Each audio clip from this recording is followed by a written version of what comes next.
I'll take over anything that.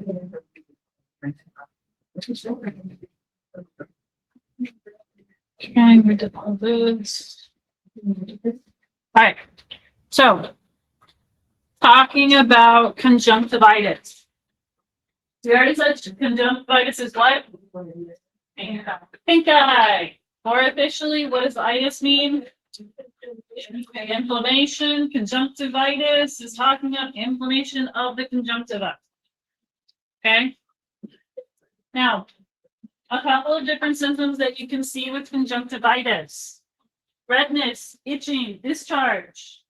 Conjunctivitis is super contagious. If you have conjunctivitis, do not touch anything. Okay? It can be caused by bacterial or viral infections, allergies, or irritants. It just means that your conjunctiva is inflamed.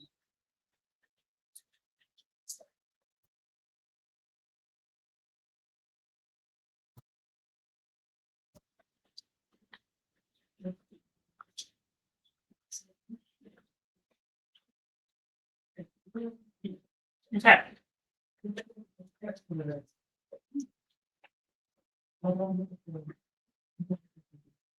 So next, looking at your eye muscles. Okay. We have what are called extrinsic eye muscles. That means muscles on the outside of your eyeball that are responsible for moving your eye. Right? We have 6 of them. Their naming is pretty easy. They're named based on where they are in their shape. Okay? Rectus meaning straight. What does superior mean? Above, on top. Superior rectus is on top. What does inferior mean? Below, on bottom. Inferior is on the bottom. Lateral means what? Away from the midline. Medial means towards the midline. Okay? So those are your 4 rectus muscles. When those contract, they simply pull the eyeball in that direction. Okay? But if I pull my superior rectus, it pulls my eye up. If I pull my lateral rectus, it pulls my eye to the side.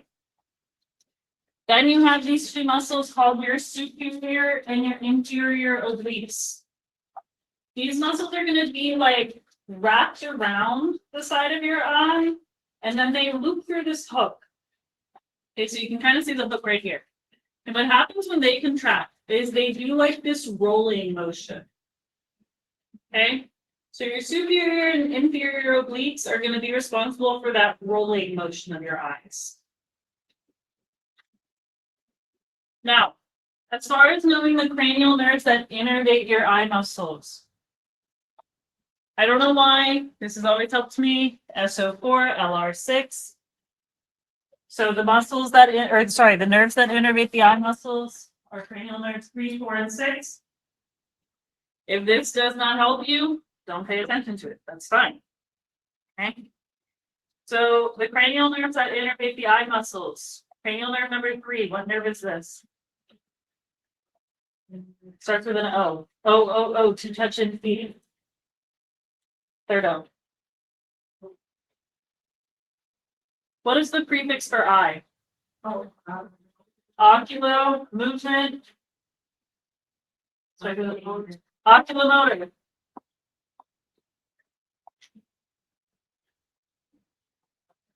Okay. O2. So next one is going to be a T. Trochlear nerve.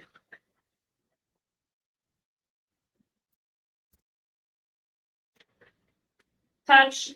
It's going to be another T, but that's cranial nerve number 5. And it's going to be number 6, abducens. Okay. O2 touch and feel. Very good, Velvet. Okay. ABDUCENS.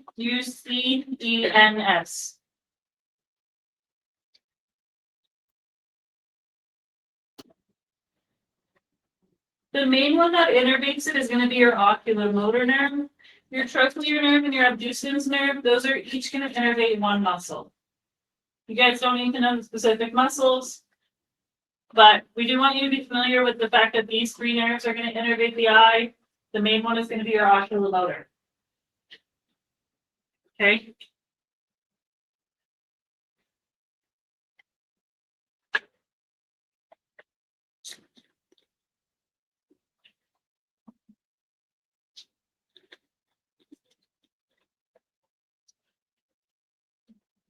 What is it? Abducens. ABDUCENS. Sorry, I guess my crazy got a little too scrolling. C D abducens.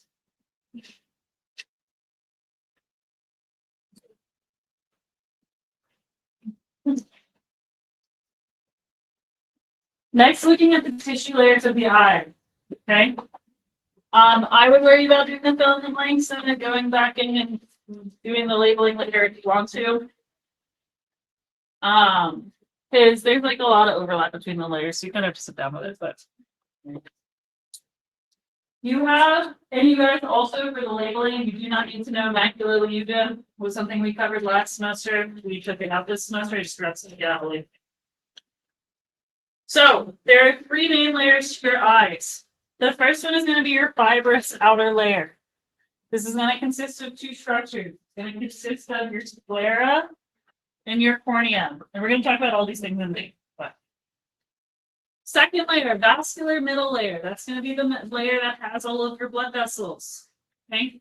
You have three structures in there. You have your choroid, your ciliary body, and your iris. Last layer, your inner layer. Okay. You have your retina, your optic nerve, and blood vessels.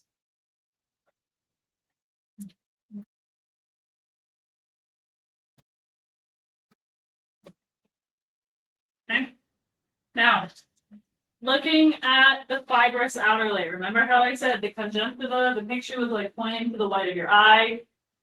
The white of your eye is actually going to be called your sclera. Remember, your conjunctiva is going to like cover over all of this, just like a mucous membrane kind of thing.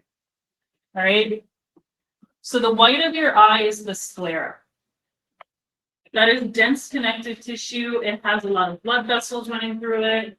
Okay. It does not let light pass through it. But we want light to come into the eye. Right? So we have this transparent extension of the sclera called your cornea. That is going to cover the frontmost part of the eye. You do not have blood vessels because you don't want to impair anything or any of the light coming into the eye. So those are the two parts of the fibrous outer layer. You have your sclera and your cornea. Your sclera is white, your cornea is clear. Next, looking at the vascular middle layer of your eye. Okay. The colored part of your eye is what's called your iris. Okay. In this case, they made it brown. I feel like this was the opportunity to use any other color to make it obvious that it was colored, but yeah. So the colored part of the eye is going to be your iris.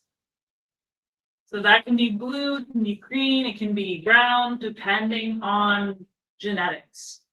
Okay. Does not change the function of the iris. It does not indicate anything to do with the iris. Now, in the center of the iris, you have your pupil. What color is the pupil? What color is it? Nope.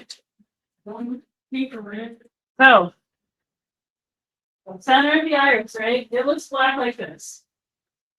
If you take off this top part of the eyeball, you can see it's actually transparent.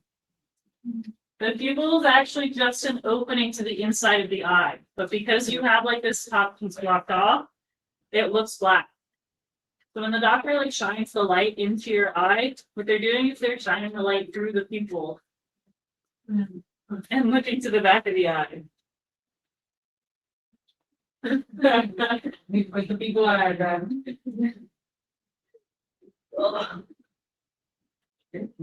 Okay. So, I'm gonna put this all back together.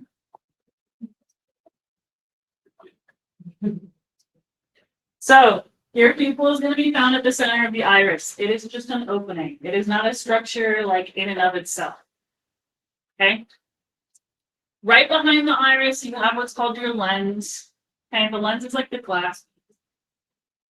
What happens is you have your ciliary body, which are going to be these muscular parts here. The ciliary body, you're going to have these strings that come down and attach to the lens, and it is going to pull the shape of the lens.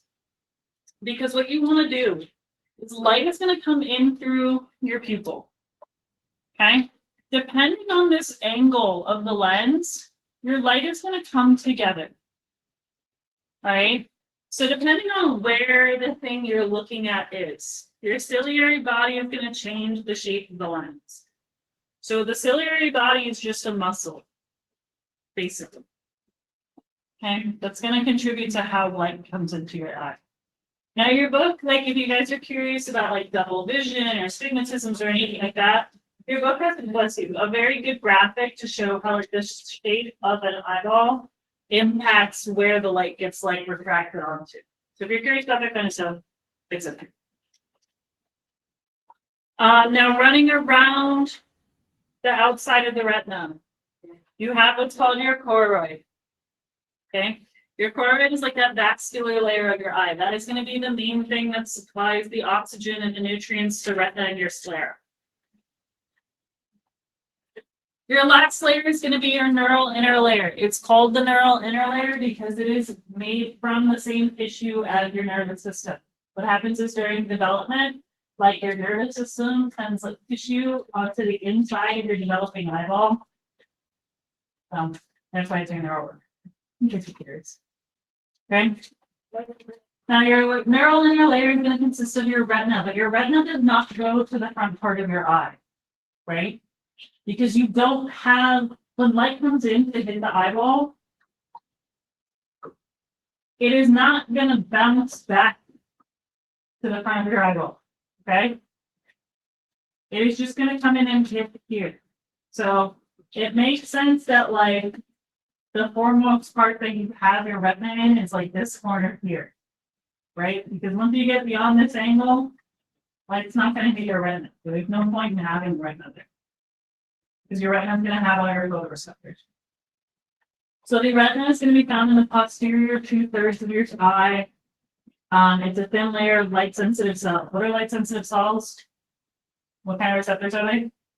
Photoreceptors. Okay.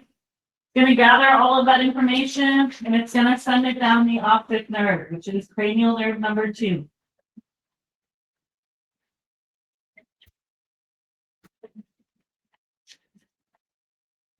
Okay. Now looking at the different types of fluid in your eye. So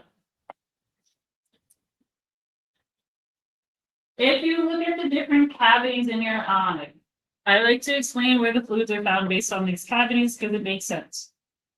Okay. Now, you have your like glass piece of your eye here, your lens, right? It's like a little more forward, but for like schematic purposes, I'm just going to draw it closer to the middle. Okay. Sitting in front of your lens, right? You have the colored portion of your eye. What's the colored portion of your eye called? Iris. In the center of your iris, you have the opening. Pupil. Okay. So the whole point of the iris, right? You want to get the pupil constrict and dilate, right? So it's going to be moving around to allow and restrict the amount of light in. In order for that to happen, you don't want to have anything sitting in its way. So you have fluid filling this anterior cavity up, but it's very watery, okay? So the watery fluid, does anybody know what aqua means? Water, the watery fluid, aqueous humor, anterior chamber or anterior cavity. Okay, so having that liquid, I don't want to say liquidy liquid, sorry, that watery liquid allows that iris to move really easily. Now, in your posterior chamber, you have a different type of fluid. This is called vitreous humor. Okay, the vitreous humor is more of like a jello. The whole point of the vitreous humor is to keep that eyeball like inflated. Essentially. Keep the eyeball like inflated. It says to keep the eyeball from collapsing, but I just like the word inflated. So if you think about like why the things are found where they are, I think it helps, right? You don't want to have thick fluid in the way of your iris. It's going to make it harder for your iris to expand and contract.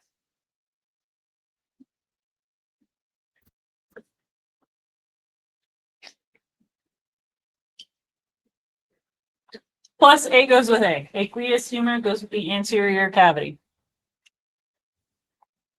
Next, looking at our retina. Our retina is going to be where we find our photoreceptors, aka our rods and cones. Okay. So what tissue layer are photoreceptors found in? Rods and the retina. We have two different types of photoreceptors. We have rods and we have cones. And I have this summary on a slide, so if you miss anything, don't worry about it. Okay. Starting with rods. Rods are going to be concentrated at the periphery of the retina, meaning at the edges.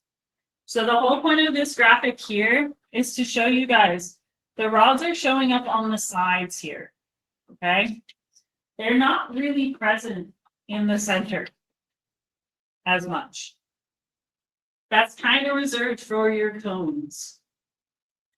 They are going to be active in dim lighting, and they are going to be responsible for night vision. They do not distinguish colors from one another. Okay? And like I said, I have the summary all together, so I'm going to keep going, and then I'll leave the summary up for a minute. Next, we have cones. Think C for color. Okay? So cones are going to be doing that color vision. They're mainly found in the center, another C word. So they are mainly found in the center of the retina. You guys did not learn about fovea, don't worry about it. Okay? They are going to be active in bright light and responsible for sharp vision. They are responsible for color vision, so yes, they can distinguish colors from one another. Now with cones, okay, it is not that you have one cone for every specific shade that exists in the universe, okay? You have three different types of rods, and the combination of their activation is what your brain picks up on as a signal. I'm never going to ask you guys wavelengths or anything like that. It's just relevant when we talk about like color blindness, okay? So when one of your types of rods isn't working, this is what leads to color blindness. It's not typically that you don't see any sort of color. It's just that you're missing one of those like specific subtypes of photoreceptors. So it can impair how you see like color differences. Summary. Okay.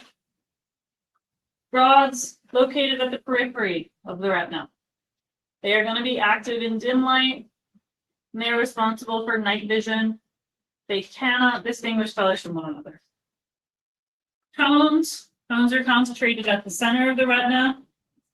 They are active in bright light, and they are primarily responsible for sharp vision, and they are responsible for color vision. So yes, they can distinguish colors from one another.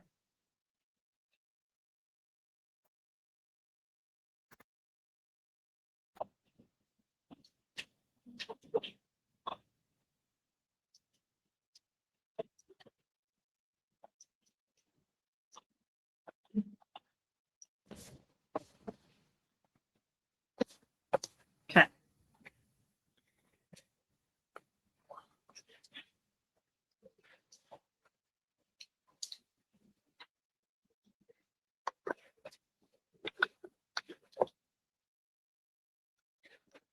This goes like.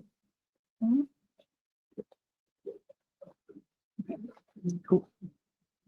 All right. True or false? The retina is found in the fibrous outer layer. False. Where is it found? Inner layer. What's the inner layer called? Starts with an N. Carol.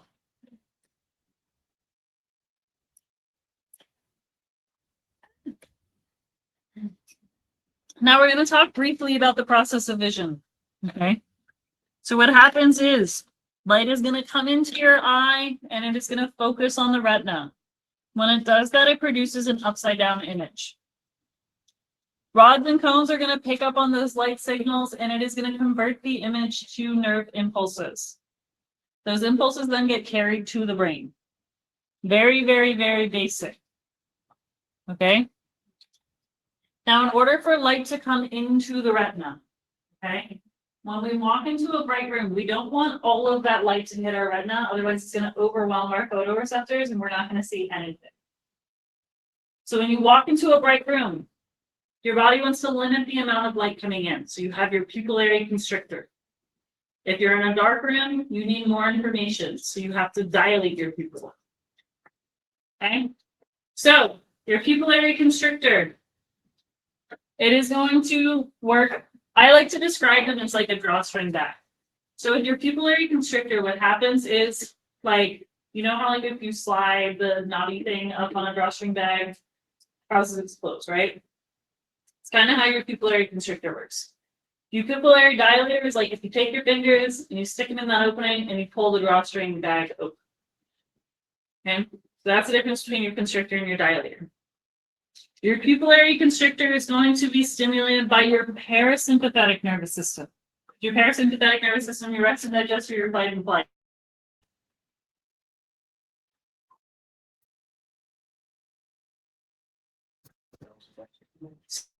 The parasympathetic nervous system, is it your rest and digest nervous system or your fight or flight?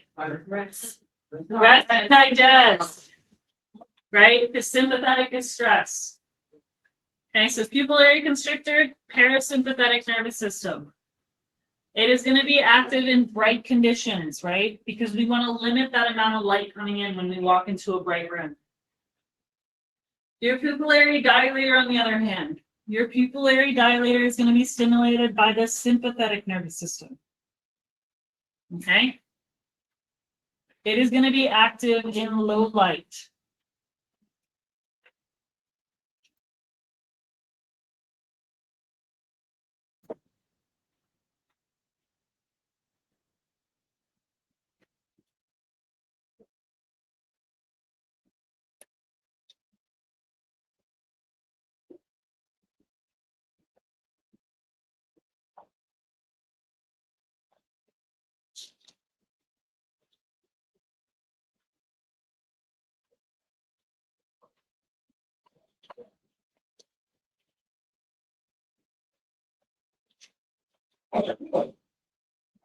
Okay. Are we good? Or do we need a second? Do we need it for another second? Okay. Now, the whole point of this slide, pupillary dilation is not always normal. Okay? It can be caused by a whole bunch of different things. It can be caused by different medications. It can be caused by brain damage. It can be caused by seizures. It can be caused by a whole bunch of different things. Okay? That's the whole point of this slide. I don't expect you guys to memorize pretty much anything else for this. Okay? Now we're going to talk a little bit about glaucoma, because you guys will come across glaucoma quite a bit. Glaucoma is going to be a group of eye disorders that damage the optic nerve. Okay? What nerve is the optic nerve? 2. Okay? O. To touch and feel very good. Right? Second O. So your optic nerve gets damaged. Okay? Now, most of the time when we talk about glaucoma, what happens is there's some sort of blockage of the thing that drains that aqueous or that vitreous humor. Okay, so that pressure is going to build up and it's going to cause damage to the optic nerve. You can have types of glaucoma that are not pressure related, that can just be straight up damage to the optic nerve. What we're going to talk about specifically has to do with pressure. All right, I just want to note that there is something called normal pressure glaucoma, but that's not the one that we're going to. Okay, so when the pressure is elevated, it causes glaucoma. Now, one of these medications that you guys come across in your funds class, Flonase. Flonase can cause glaucoma because what happens is long-term or high-dose usage can lead to increased eye pressure and reduce that fluid drainage. Okay, this causes something called steroid-induced glaucoma. You use Flonase to treat asthma or allergies. I think that's the fill in the blank that I left there for you guys.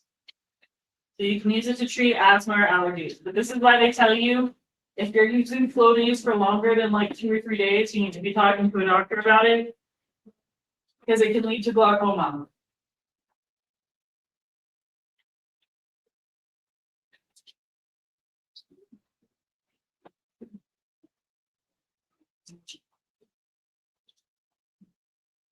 Now, another medication, one that gets used to treat glaucoma, pilocarpine. Okay? Pilocarpine is going to be responsible for constricting the pupil, which opens the drainage channels and lowers the eye pressure. Okay, so we have that aqueous humor and that vitreous humor being produced. All right, it needs to be able to drain. Pilocarpine is going to constrict the pupil and allow it to drain and allow that eye pressure to lower. Okay, so in theory, it should eventually prevent glaucoma. This is just to show you the different effects that different medications can have on your pupils. So different medications can either cause it to constrict or dilate. True or false, your constrict and dilate to allow light to enter your eyes. True.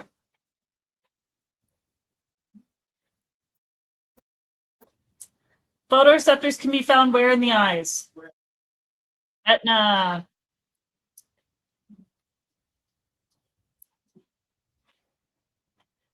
What photoreceptor would be more active at night to use the bathroom?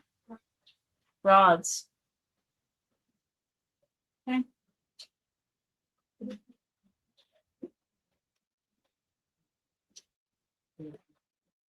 Okay. So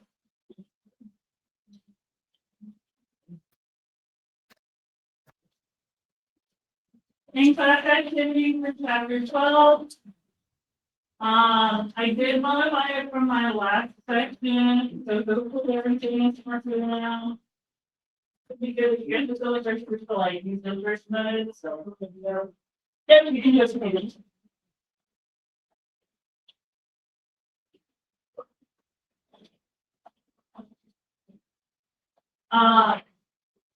The volunteers were and how many times nothing possible. I'm trying. I can remember teaching and word and then look at the government.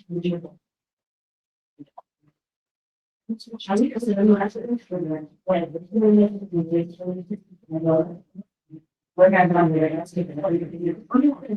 This happened, which means